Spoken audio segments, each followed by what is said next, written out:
Hey everybody, Cardbandit here today.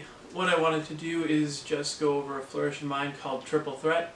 I really enjoy this flourish. It's very fidgety and very comfortable in the hands. The starting grip may be a little bit awkward, but I have an alternate method for that as well. I just find myself playing with this a lot. I think there's room for different variations on it and things like that. This is a very bare bones flourish. But I also think it's very comfortable and fun to work with, and I hope you enjoyed as well, and I hope you enjoyed the looks of it in the video, enough so that you want to learn it. Anyway, here's the Flourish Triple Threat. Thank you so much for watching and your interest in the video. Let's get into it. So you're going to need two prerequisites for this flourish. The first one being the Judo Flip, where you grab a packet between the middle finger and the thumb and you sort of rotate it around the deck. The next one you're going to need is the Scissor-Cut.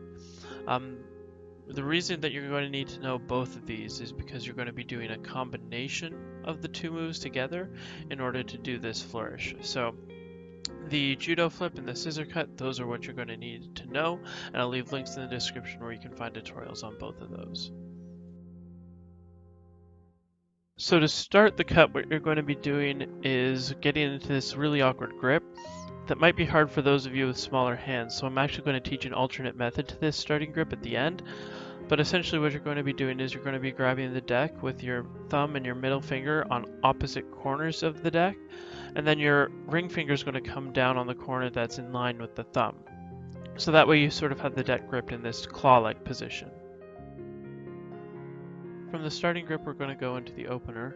To do it, you're going to break off a small packet of about 5 to 10 cards with the palm of your hand, and you're going to have that packet held by the ring finger and the palm. You're then going to take that packet and rotate it around using the ring finger of the deck hand, and rotating your wrist all the way around.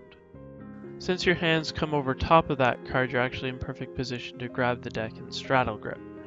From here, you're going to take your middle finger and your thumb, and you're going to break off a small packet of cards from the deck that's now gripped in straddle. From here, you're going to extend your hands out and do a half spin of that broken off packet by rotating the index finger underneath that card. You're then going to get into the judo grip position, so with the thumb on the back corner and your middle finger on the opposite corner to that thumb of the deck hand, and then that should be your opening. Now getting into the midsection of the cut, you're actually going to execute a partial judo flip in the deck hand by bringing the deck up, bringing the index finger underneath that packet and rotating it. In the opposite hand, you're going to take your index finger and execute another half spin of that packet. These typically happen simultaneously, but I'm doing them separately in this section just to sort of give you the idea of the motions. From this position, you're actually going to rotate your top hand downward and contact that mid packet with the ring finger of that top hand. So that packet sort of rotates downward.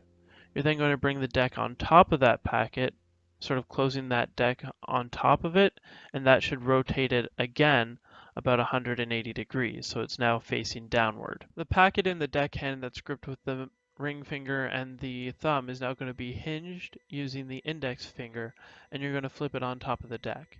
Keep in mind you're going to want a little bit of space left at the front to do the scissor cut later, and then that's the midsection of the cut. So getting into the closer now, what we're going to do is we're going to take the packet that's in the offhand, rotate it 180 degrees with the index finger, and then match it up with the packet that's on the palm, combining the two. What we're going to do from here is we're going to move the thumb to the top corner, having the packet supported by the ring finger.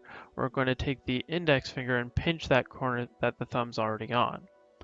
With the deck hand, you're now going to execute sort of a half scissor cut.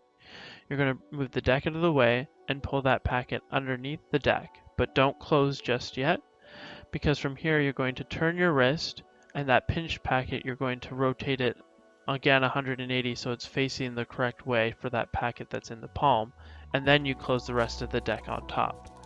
And that's pretty much your whole cut. From here we're going to go into an alternate starting grip method, so those of you with smaller hands will have a different method on how to do the cut. So the difference between this grip and the other one is that you start in middle position with your thumb and your middle finger off the corners. You still peel off a packet with the ring finger and the palm from the bottom. You still get into straddle grip like you would with a regular cut, except at this position, your thumb and your middle finger are going to have to move to the corners of the deck because they initially started off the corners.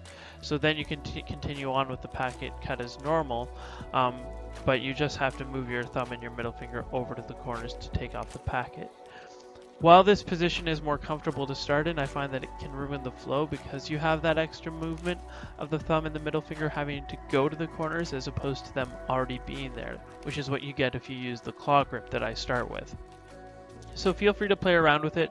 It's completely personal preference or what works for your hands, but I just thought I'd give you an alternate method in case you were having difficulties with the initial starting grip. Let's get into some slow-mo shots.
Alright, and that was my flourish triple threat. I just wanted to say thank you so much for your interest in the flourish, watching the video all the way through, coming to the end. Yeah, so pretty much have fun with the flourish. I hope you enjoy it, enjoy fiddling around with it, coming up with variations, all that fun stuff. Thank you again so much for watching, and I will catch you guys on the next.